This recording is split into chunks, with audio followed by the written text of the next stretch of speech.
there's a lot of streaming going on over here. I've not done this in this particular way before, so we'll see what happens, and hopefully we won't get a lot of, I don't know what I need to do as far as maybe turning off sound on certain windows, but crossing our fingers, praying for the best on this effort here. There's a lot of streaming going on over here. I've not done this in this particular way before, so we'll see what happens. And it's working. We won't get a lot of. Is my background backwards? Nope, it looks great. No. Okay, let's see. I hate the way it presents to be backwards to me. That was all.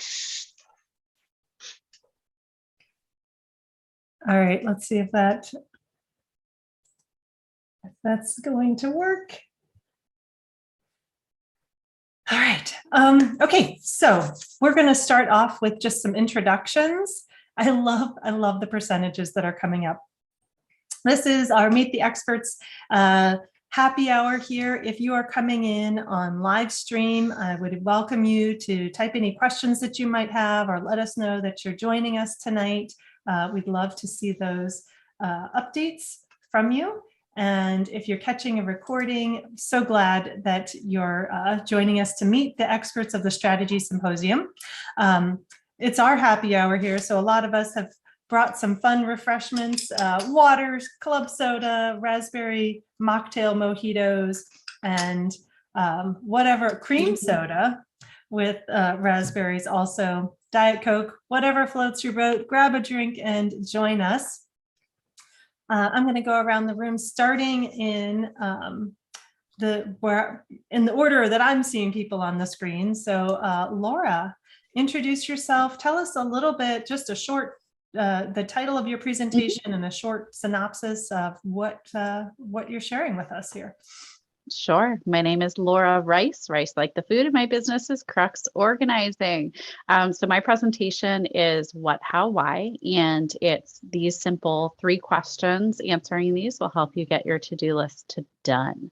So figuring out what you need to get done, why you need to get it done, how you're going to get it done. And this actually is a way for you to delegate as well, because you can clearly communicate what others need to do and you can put it on their plate. So what, how, why?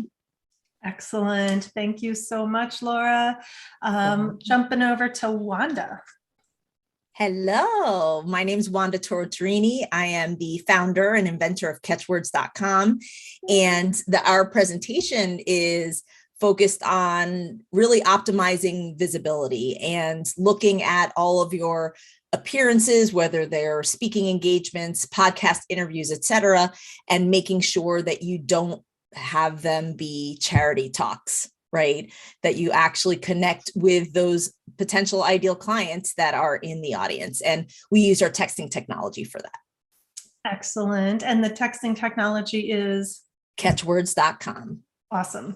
Thank you. Betsy Hall. I'm reporting in from Los Angeles. My talk is about strategic socializing. I kind of picked that because I'm the queen of networking in Silver Lake. And I gave you guys each a pen in your gift box, because I also do promotion items and printing and mailings, and they're very great to socialize with. Speaking of frugal, I can get you these because they are on a discount right now, so I will find you the best deals. And what I'm hoping to get out of this is learning how to express my message, which was just newly delivered to me on Christmas Day. So Wanda, I want to be picking your brain about the mindset of the excitement of teaching versus the excitement of monetizing, and when to quit researching and go ahead and present, things like that. Oh, excellent. I love her, what she's including. If those of you who are watching on the stream are going, what are they talking about? Everything that we're talking about here, all of these presenters are part of the Strategy Symposium. So if you're curious about that, I would encourage you to check out the Strategy Symposium at saparigroup.com. You can find the link and all the information there. And those who have registered do get this wonderful gift package, including Betsy's adorable pens. And she cracks me up every time they like come up from the bottom, like rising up. Oh, it just makes me happy to see. So thank you so much, Betsy, for that. And for your contributions on strategic socializing. It's so great. Susan. Getting faster at unmuting. It's amazing. By the end of 3 years, we will have this down. Siri, unmute me or whatever. Anyway, I help you ask for what you want and get what you need with more success and less stress. And the presentation that you can see is three secrets to negotiating success. So that's what I help you do, whether it's ideally often, usually in business negotiations, but if there are difficult conversations you're facing anywhere, I can, these are techniques that are going to work for that as well. Awesome. I love that. And I'm so thrilled to bring this negotiation perspective to our strategic discussion. I think it's critical. So thank you for your contributions here. Judy. Yes, so my presentation is called, Is Your Subconscious Supporting or Sabotaging Your Business?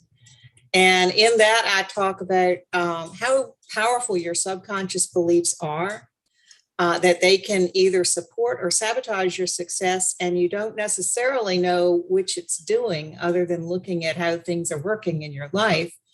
And I talk about some of the clues about figuring out what those are. Excellent.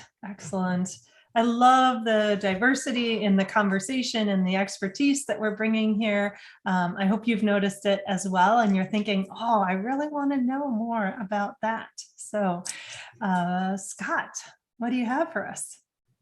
Apparently a half-drunk Diet Pepsi for starters. So I'm taking offers as we speak. And actually, Susan is about to receive an offer to represent me in this transaction. The talk I gave is called what you learn about humans from watching 10,000 pitches. I've spent a lot of time in innovation and entrepreneurship. A lot of pitches have come at me. I've given a lot in the other way.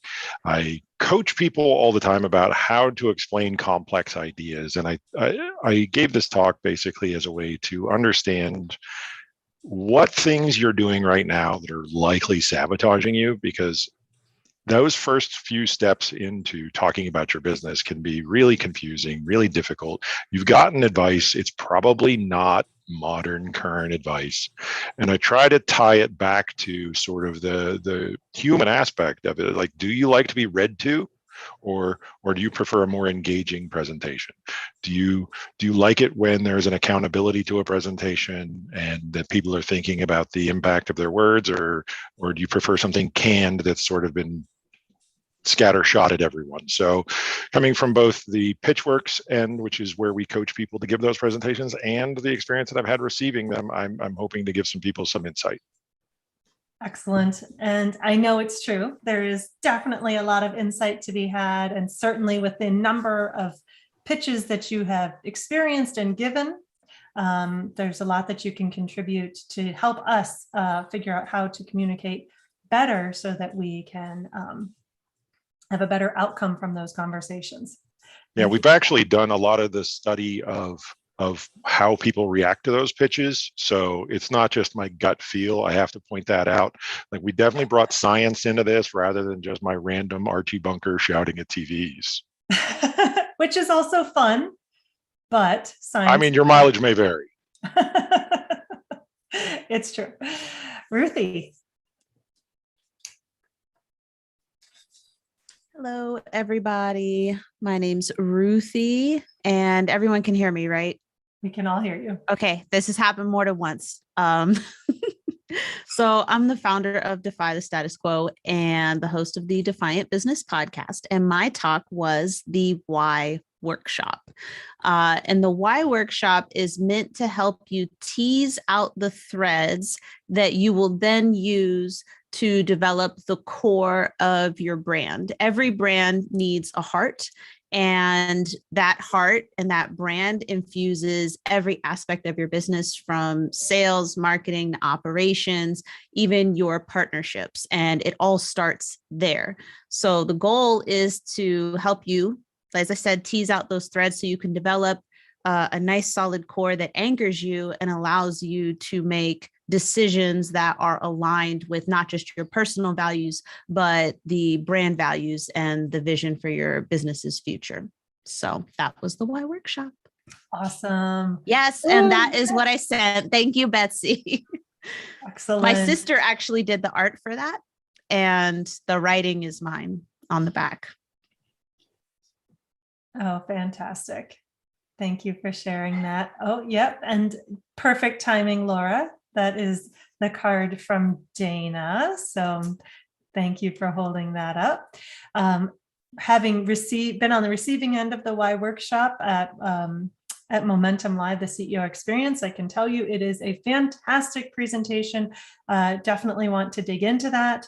Even if you think you have your brand all figured out, it will definitely give you some perspective and maybe some slight shifts that might help you get more traction from what you're doing, connect more with the work you're doing and who you're serving. Dana. Oh, thank you. I first have to say, I actually mentioned the why workshop in my presentation. Hi, everyone. My name is Dana Moore. I'm the spiritual director at Inspired Lightwork. And my presentation is called 5 R's to Rev Up Your Revenue in 2022, How to Reinvigorate Your Team, Business, and Revenue. I talk about the why workshop because I talk about our core values and how that impacts our work. But what I love to do with my clients is a journey with them through their leadership challenges. And my answer to that is teaching personal energy management practices combined with business organizational skills like strategic planning. So when we understand how we're feeling and why we're feeling that way, and then how it impacts our business, we get to turn that around and utilize our strengths to make it grow in the most fabulous ways. So it's really fun to teach that. And it was so fun to put that video together for you. Oh my goodness. I'm so excited. I have to tell you, we had a little moment where like, did she mean all these R's? And yes, all the R's are meant to be there. Check out Dana's presentation. You will not be disappointed. Thank you so much. And also for the energy, you always bring such great energy into your workshops. Jennifer.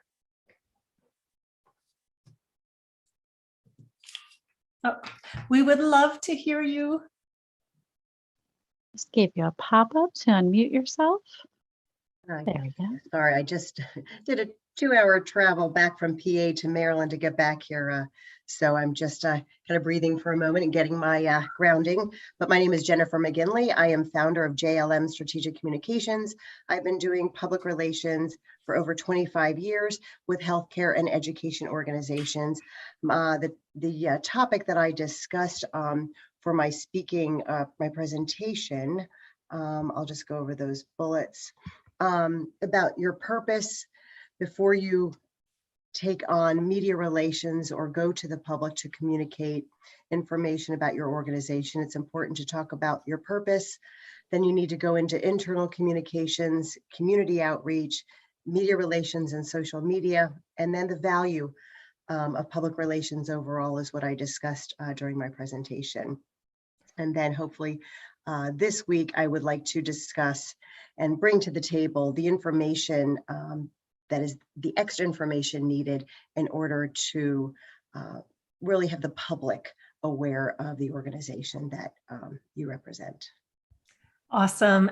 First of all, so much love for being here, even with the day that you had, just to show up here. We are so, so grateful for your presence here and for this topic that's so relevant. I mean, I just saw another pop-up in the news. I mean, there's always something, right, of communication gone awry between the company and the work that they're doing, the public perception of that work, the employees' perception of that work, and how it's all kind of coming to a head. So if you haven't thought about PR in your business, please watch Jennifer's presentation. She's going to give you that background that you need so that you can understand why it's so important that you have this awareness of how you're being perceived and how to even implement that as well. So thank you, Jennifer, for what you're bringing to the table.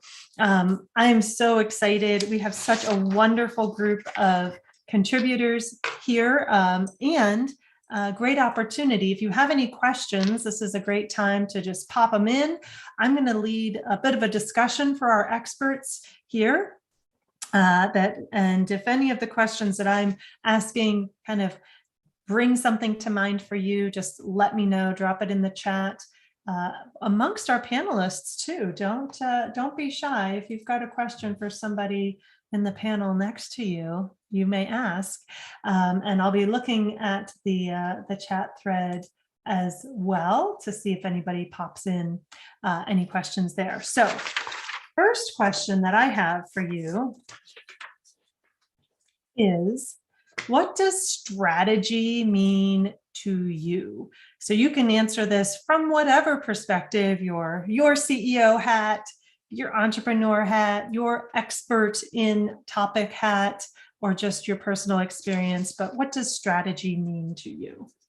Susan, winner, chicken dinner. Go for it. So strategy to me means planning and preparation. So that's really the key. I mean, that you're actually thinking ahead, and that can take all kinds of forms, but it's the opposite of ad hoc. Yes. And I'm gonna guess here that strategy helps negotiation go more smoothly. I'm just gonna throw something out there that might be that might be part of it. I do really work with people so that you're focusing, you're getting strategic about your negotiation. And that means not winging it when you go in, but really thinking about a variety of things. Some are in my presentation, some, I would go into in answering specific questions, but really thinking about this negotiation. And it's really two aspects of what you're thinking about. One is yourself, right? What do you want? What do you really need in this situation? And the second is, what does your counterparty need? Right? Because to really think, again, that's your strategy. So it's really trying to understand, part of your strategy is trying to understand what your counterparty needs out of this negotiation. Now I'll pass the baton to whoever wants to. Oh, Jennifer. I'll take that. Well, go to Jennifer and then Wanda and then Dana. I would definitely say it's also clear communication as well as collaboration. And the example I gave last week on my social media accounts was about the CDC. And honestly, the lack of clear communication and the collaboration of the White House and the CDC not working as effectively together as they could have, regardless of all the changes in the protocols for the pandemic and everything else. But I think it's a great case study. I've worked with organizations. I've dealt with, Teamsters unions wanting a Teamsters union wanting to come into a hospital. And so we had to work with them, with our administration leadership, with another outside organization. And it can work, but it's all about working together and having the same goals and purpose and, clearly and effectively communicating together. So I'm hearing an example of a lack of strategy that came out of that particular experience last week. Absolutely. And awesome. And then Carhartt is the next one that was on my social media. That's the one I saw. Yeah. So that's going to be a huge discussion moving forward this week. All right. So strategy, before the communication, really important step. Wanda. Strategy to me optimizes every single technique and tool that you can have out there. And it's like that undercurrent, the rocket fuel. Mm-hmm. It's the rocket fuel podcast, but it's the rocket fuel to every single tool and technique. And when it comes to catchwords, we're able to actually measure that. We could see the difference when people use SMS and texting to engage with their audiences. If they don't have the strategy, the correct strategy wrapped around it, they will blame the tool or the technique, right? They'll say, oh, well, people don't text. It's like, no. Actually, we can measure that people text because we've had people having 92% of their audience texting, 88% of their audience texting, right? But it's the strategy that actually fuels that. So it's really important to me because we sell strategy around it. Like we never wanted to be a software platform where everybody could just get textable keywords.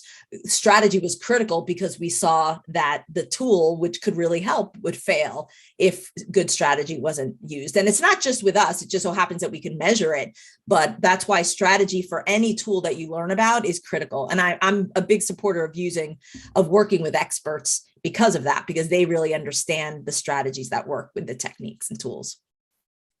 Awesome. Thank you. And I love the enthusiasm around that and how it plays into it. And I also like the word optimize, which is best. When you're creating the best solution, you need to have a strategy for how you're doing that. Dana. Gosh, well, after hearing that, I have even more to say now. Just to what Wanda said, I do want to point out that with catchwords, for me, part of that strategy was to be able to share what I love and this wisdom that flows through me with other people. And Catch provided that structure and system with like great intention to elicit the results that I was looking for. So I say that strategy is not just a plan, it's a plan that intersects with and amplifies your goals. And it's a plan where multiple channels, people, platforms, and tools, and bottom lines are impacted and used to elicit this desired result. What's so important there is the goal, right? Because having a solid strategy inspires one to action with the intention of receiving back that same energy to fuel your goals. So strategy is so exciting to me because it involves so many different channels and streams. Because when you make a plan, you are really taking into account how it affects different areas of your business, different departments, who is needed, and really pulls them all together so that you are optimizing, like Wanda said, your energy. I think you just summed up everything. And I'm feeling like maybe I should just have you describe what we do here at the Strategy Symposium. You just nailed it. It's perfect. Laura, I'd love to head on over to you. Yes. Well, of course, Dana was like, well, it's actionable, right? And so one of the issues with folks and their to-do list is that they write things on their to-do list that are not actual actionable items. Mm-hmm. Right. So it's like, call mom. And that's great. But you didn't have like, ask about holiday dinner start time. Right. That's the actionable item. So you could have technically talked to mom. Right. But you didn't actually get to your actionable item point. You didn't put it down in a way that's actionable. And so the strategic planning, these are the actionable items that you come up with, that you can check off, that you can look at and say, okay, here's what's happening on Tuesday. Here's what's happening on Wednesday, and actually gets you taking those baby steps forward. So you can look back at the end of the year and say, holy geez, I came even further along in my path than I thought I would in January. So true. And was that holy cheese? I wasn't quite sure. I know cheese is a favorite.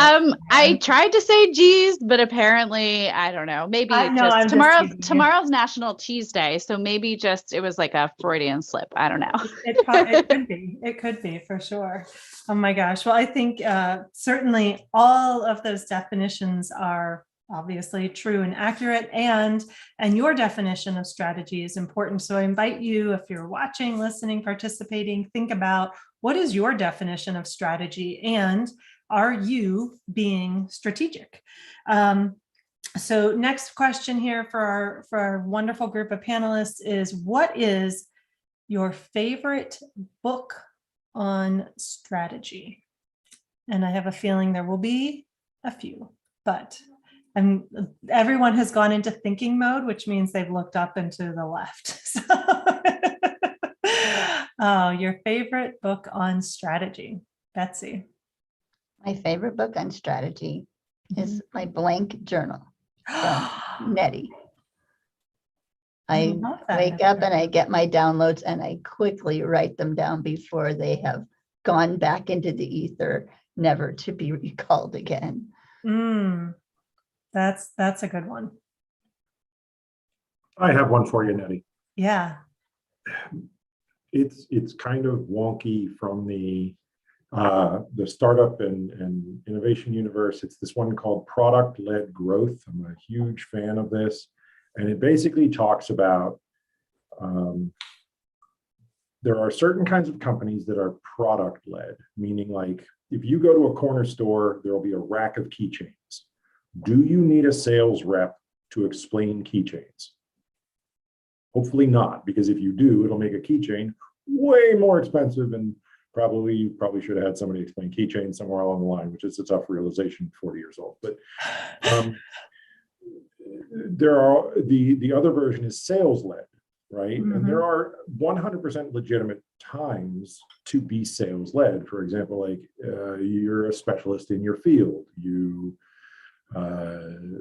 can customize your product or your service really deeply. But after you read through the book, there's this second layer that you start to realize, which is there's not a right way in a lot of cases. There's a series of choices that you're making. It's not so much a right answer, it's what will this series of choices yield for me? So back to our keychains, for example, like we could have $20 keychains with a sales rep standing there at the corner store telling you about how amazing it is for all of your keys to be held together. Very, very few people will make that choice. So you probably haven't seen it, but it is still a series of choices that you're making. So whatever your business is, just because someone else isn't doing it doesn't mean it's wrong. It does, however, mean that there are downstream decisions that you've made based on that choice. I love it. And thank you for adding that. So far, we have blank journal, which is amazing. So capturing your own thoughts, your own ideas, your own intuition. And second up is product-led growth. Do you know who that's by, or is it? I'm almost certain it's by Wes Bush, but if I'm incorrect, it's a really good seller. So it should come up with an Amazon search. Okay, Wanda I nodded. just bought it. Okay. And sales went up today. I wonder why. They're wondering. They're like, what happened today that our sales went up? Well, there was the strategy symposium. All right, Susan, I also need you to help me make a deal with Amazon now. Amy Honey might be your next big in for that. Anyone else? Ruthie, jump in. Okay, so this definitely took that up to the left for me, for sure. But I would say the one that I read most recently that I feel falls really well into this category. So we focus a lot on critical thinking and emotional intelligence. And so I would definitely recommend the Miniature Guide to Critical Thinking Concepts and Tools, because no matter what it is that you are looking to strategize, a solid framework for your critical thinking is absolutely going to help you consider it from multiple perspectives and really approach that strategy with an open mind. It is available on Amazon. And when they say miniature, they mean it. It's like almost like a crash course, and they give you like questions to answer, and they explain, all the concepts involved and whatnot. And it's by, or at least it's based on the work of Richard Paul and Linda Elder, who are some of the like foremost experts. Richard Paul has passed away, but Linda Elder's still alive, and they are like some of the foremost experts in critical thinking. Their process is the fair-mindedness critical thinking. So awesome. Thank you for that contribution. And I love how the books that you're sharing open your mind. There are ways to ask different questions, to look at things differently. And with that, I'd love, Laura, for you to share the book that came to your mind. It's along those thoughts. Adult Children of Emotionally Immature Parents: How to Heal from Distant, Rejecting, or Self-Involved Parents by Lindsay C. Gibson. And it's not a strategy book per se, but it really helped me understand where folks are coming from and understand maybe what things that they have grown up with and are telling themselves that are hindering their productivity. And it helps me just kind of recognize when I'm dealing with maybe some emotional immaturity or emotional plugged upness, right? And then I can get in a little bit deeper because of the tools that this book gave me. So I highly, highly recommend it. It has changed how I do business and just how I interact as a human. Excellent. Awesome. Thank you for that contribution. Jennifer, you had one, and then Dana. Yes, Dare to Lead, and Nettie, when I first started working with her, she had recommended this book, and it's a game changer because it even helped me personally on a personal level with my family that you need to be really clear in expectations and communicating your needs, your desires, your wants, especially within the workplace, because nobody can read your mind. And that right there, that nugget just changed everything. That I can't assume anything of anyone unless I'm very clear in how I'm communicating and kind of set that precedent moving forward. Awesome. Thank you for that contribution. Love Brene Brown and her work and all the research. Just love how inquisitive she is about and how she goes about that. Awesome. Wanda, Dana, and then I think Wanda, you had your hand up too. So. Awesome. So my favorite strategy book right now that I'm reading is Emergent Strategy by Adrienne Marie Brown. It is, and then there's like a subtitle, Shaping Change, Changing Worlds. And it's not your typical strategizing book. It is more about radical self-help and society help and how our ability to plan and see impacts our world. But I think what's really unique is that it teaches us, it's emergent strategy. So emergent meaning coming up for us right now in this radically changing world. And it teaches us how to map out and assess the swirling structures and to read them as they happen so that we can continue to move forward. So I highly, highly recommend it. Excellent. It would be really fun to take all these books and put them together in just a, playlist. I don't know, I might do that. Recommendations from our expert panel. I'll see what I can do to make that happen. Nettie, I have to say it's available on Amazon, but also on Audible. Ooh, I love a book on Audible. I feel like I'm looking directly at Ruthie when I say that. For our resident Audible voice actor here. So there you go. Wanda, what do you have to add? I wasn't placing it as a strategy book necessarily, and until I recognized the principles taught in Rocket Fuel, not my book, spelled differently. This is the regular Rocket Fuel. My Rocket Fuel is different. But the principles in Rocket Fuel focus on understanding the difference in being a visionary versus an integrator, and actually structuring your business so that you as the visionary can fully bloom into visionary, and finding people that can be the integrator or the implementers in your business. And they studied, I believe, I don't know if it was like 500 different businesses, and looked at what helped them get hockey stick growth.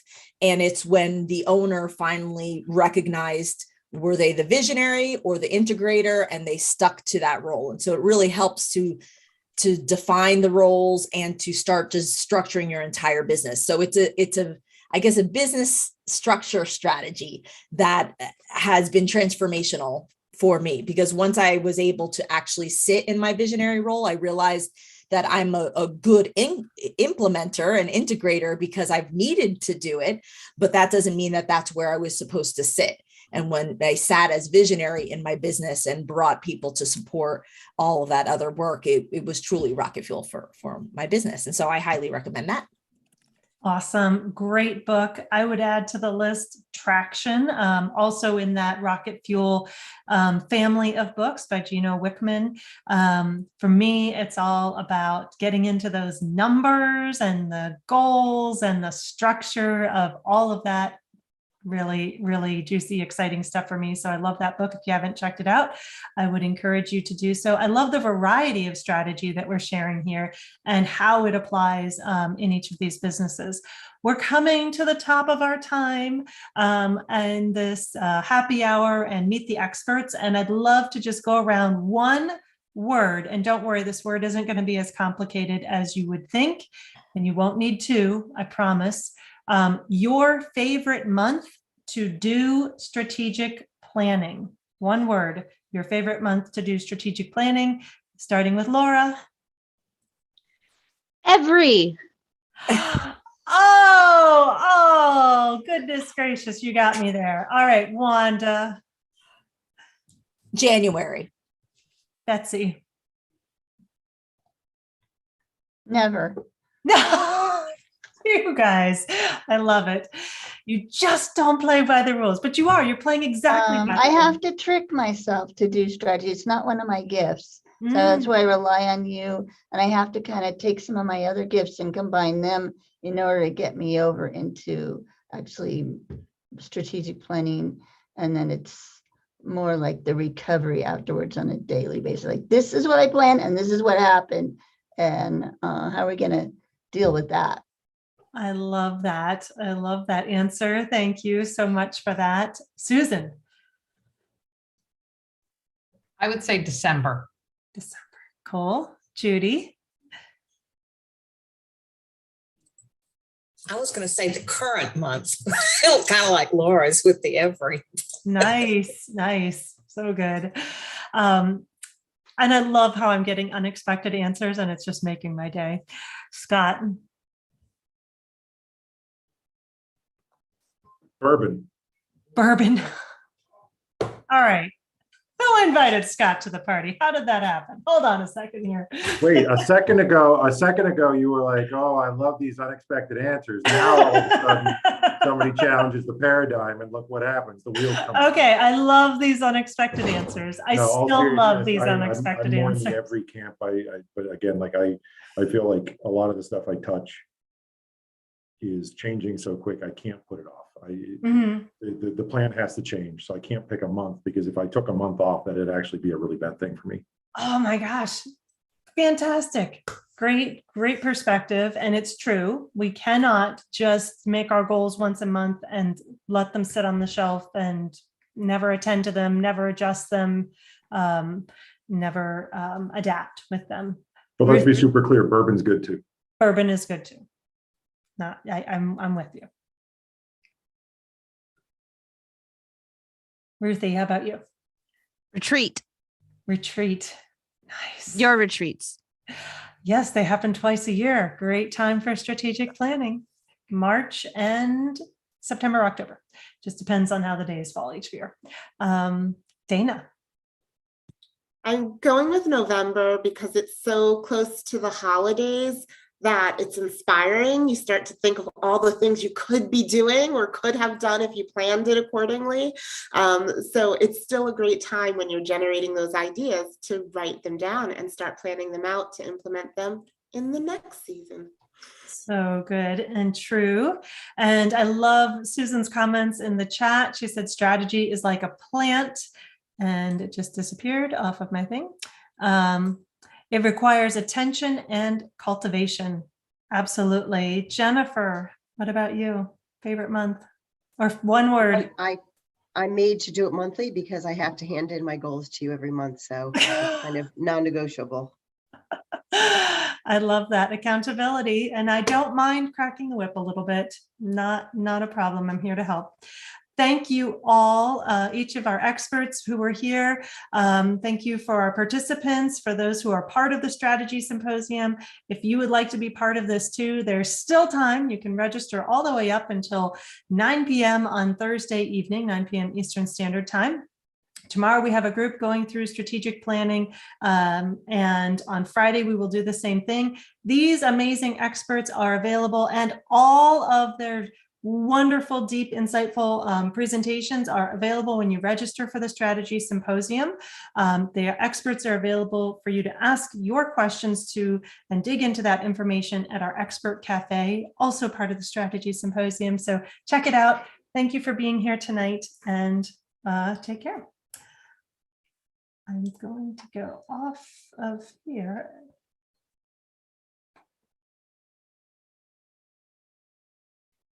Thank you.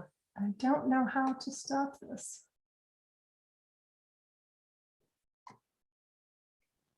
Do you want me to just close the room?